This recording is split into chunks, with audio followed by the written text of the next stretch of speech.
Hi, welcome to the video. Make sure to like and subscribe if you enjoy, and comment your thoughts and opinions on the stories. Let's get started. Am I the antagonist for getting a kitten when my roommate is highly allergic to cats? So I, 22 male, have always had an almost obsessive desire for a cat. I used to, and to a lesser extent still do, watch hours worth of cat training, tips, and tricks for certain situations and reviews of cat products a week. But I never could fulfill that childhood dream, as my mother was completely against pets of any kind. So there's no surprise that when I finally moved out, I immediately wished to adopt my very own cat. I talked to my roommates about my desire pretty early on, and my best friend, 22 male, was immediately on board. But the second one, 33 male, said there was no way for me to get one, as he was allergic to cats. That sucked. But I would never be petty enough to hold that against him, as it was a totally fair demand, as I never made the wish for a cat be known before he signed the lease. A year goes by, and this man, 33 male, has well and truly been carved into the annals of the most horrid roommate ever. So it was with no uncertain terms a relief when he told us he would be moved out by the end of the month. I asked a couple of times to clarify the date, but all he said was, "You will never see me again before the start of July." So I started looking for kittens, which is not an easy thing lately, as the prices for kittens skyrocketed, and it's damn near impossible to get one that's not ridiculously expensive.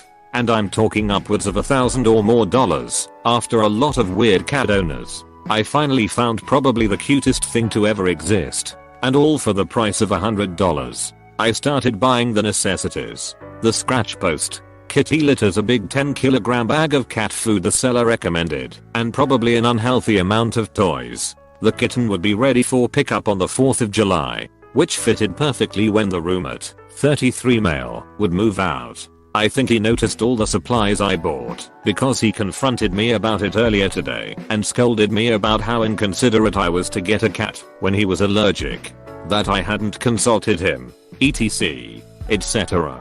I was monumentally confused. So all I said was, "How is me adopting a kitten any of your business when you will have moved out long before the kitten gets here?"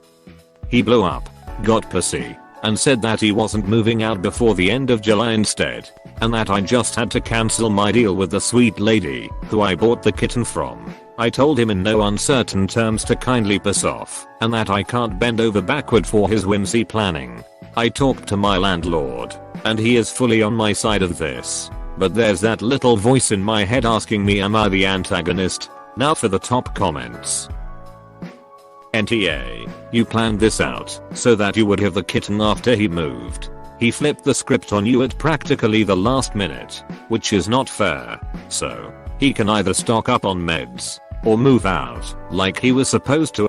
It's also sketchy, because the roommate didn't say anything about changing when he was moving out, until after Op informed him that he was getting the cat in July, since roommate would be gone.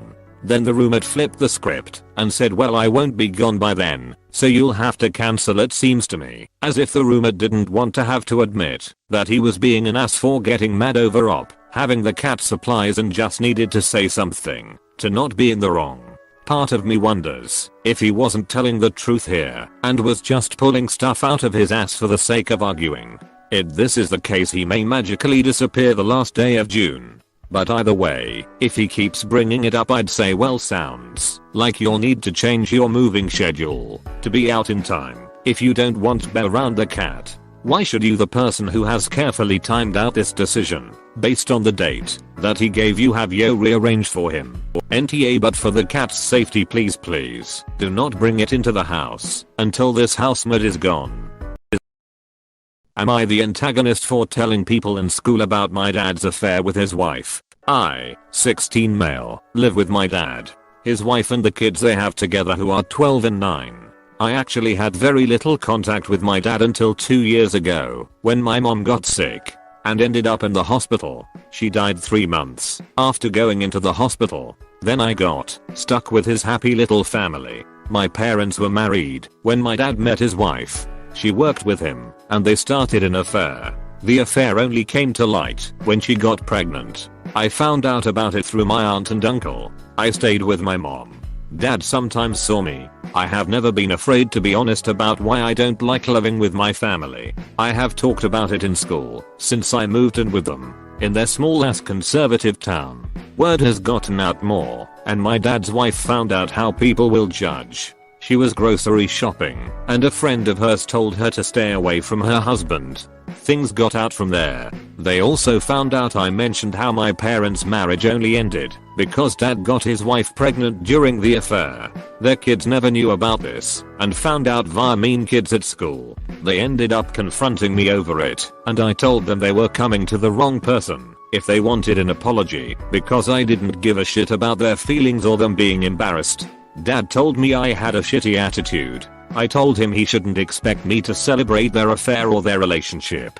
She then told me if my mom was a good wife and mother, my dad never would have strayed in the first place, and that I had the chance to have a family and was punishing them when it wasn't my place. I told her if she ever said anything negative about my mom again, then she would be happy to settle for embarrassment because I would make sure everyone knew just how terrible she is to speak crap about her stepson's dead mom when she had slept with his father behind his mom's back and helped in the breakdown of his family. They still insist I should not be telling people their personal business and making their lives harder by spreading gossip.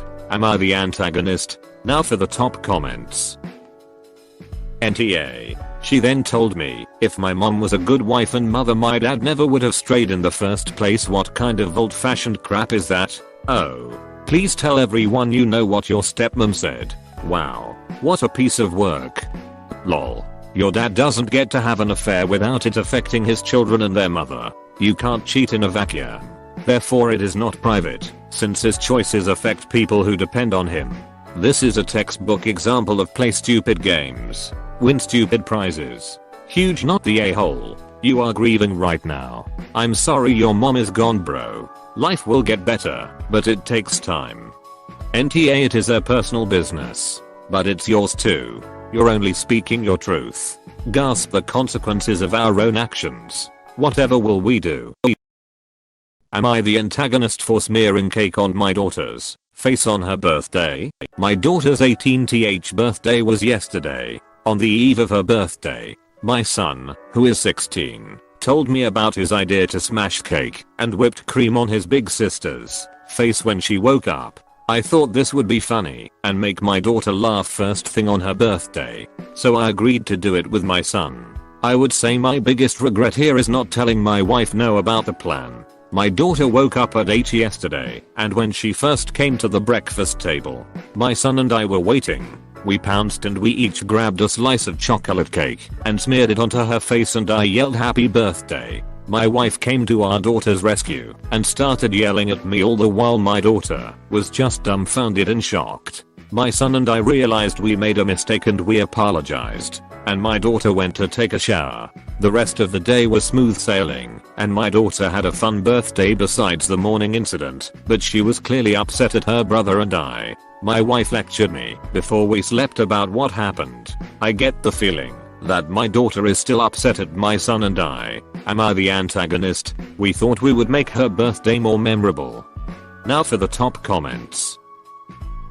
AITA. You started your daughter's birthday off with a deeply unpleasant experience and then laughed at her distress. If your biggest regret is that you didn't tell your wife beforehand, you're even more. You're the a-hole. Pranks are usually only funny to the people who get to torment/humiliate the victim. Agree. But I got the impression he meant the thing about telling his wife, as if I had told her she would have had the chance to tell us it was a bad idea. AITA. How is this funny? Yes. Please explain it to us. You're the a-hole. AITA. What's the punchline? And why would your daughter find it funny? If the target isn't laughing, it's bullying, and you enabled your son. Am I the antagonist for giving a coworker a piece of candy to help with nausea? As quick background, I, 30F, get really bad car sickness, and when I get migraines I get nauseous, so I carry these ginger candy that is meant to help with nauseousness. And yes, that do come from the pregnancy and prenatal area of the store, and it is targeted to pregnant people, but they do help with nausea without taking actual meds that a lot of the time make me tired.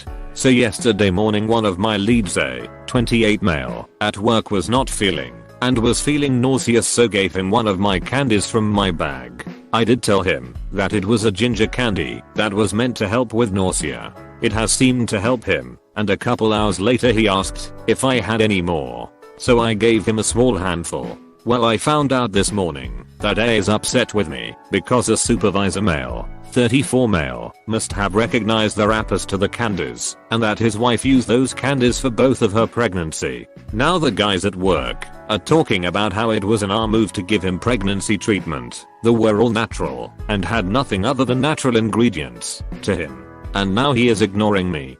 Now for the top comments. NTL Mayo, it's literally candy. Sounds like a toxic workplace. They give out ginger candies on fishing boats and cruises. Can't wait till they find out that we pregnant ladies / folks eat mints and gum too, and other stuff like X, like grilled steaks and man food. Real men eat lawnmowers and the Dallas Cowboys. Not that W man stuff. NTA. These guys have fragile egos if they are thinking ginger candy is only for pregnant women.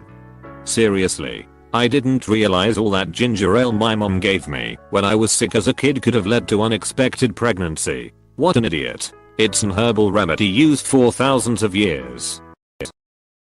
Am I the antagonist for sleeping and missing plans with my sister then getting mad at her? So I, F18, am a CNA, certified nursing assistant. It's a hard job to say the least. I work 8, 12-hour shifts with normally only one day off during the week. Yesterday was my day off and my sister, F22, wanted to hang out. My sister has a rich fiancé who basically pays for everything while she does whatever. So I was all ready to hang out, but my sister needed to run a few things to her fiancé at his work. Fine by me, I was just going to watch some TV while I waited for her to be done. I ended up falling asleep and slept through my sister texting and calling because my phone was on silent from work and I just didn't turn it on.